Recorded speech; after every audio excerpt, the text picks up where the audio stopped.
भारत में बड़ी मात्रा में कच्चा तेल, गैस और फर्टिलाइजर जैसी अनेक जरूरी चीजें हॉर्मुज स्ट्रेट के रास्ते से आती हैं। युद्ध के बाद से ही हॉर्मुज स्ट्रेट में जहाजों का आना जाना बहुत चुनौतीपूर्ण हो गया है। बावजूद इसके हमारी सरकार का ये प्रयास रहा है कि पेट्रोल, डीजल और गैस की सप्लाई बहुत ज्यादा प्रभावित न हो, देश के सामान्य परिवारों को परेशानी भी कम से कम हो, इस पर हमारा फोकस रहा है।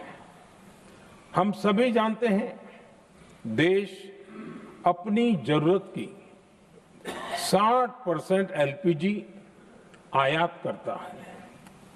इसकी सप्लाई में अनिश्चितता के कारण सरकार ने एलपीजी के डोमेस्टिक उपयोग को प्राथमिकता दी है। साथ ही एलपीजी के देश में ही उत्पादन को भी बढ़ाया जा रहा है।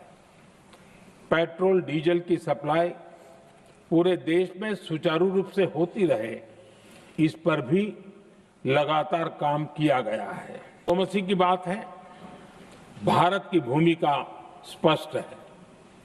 शुरुआत से ही हमने इस संघर्ष को लेकर अपनी गहरी चिंता व्यक्त की है। मैंने स्वयं भी पश्चिम एशिया की सभी संबंधित नेताओं से बातचीत की है। मैंने सभी से तनाव को कम करने और इस संघर्ष को खत्म करने का आग्रह किया है।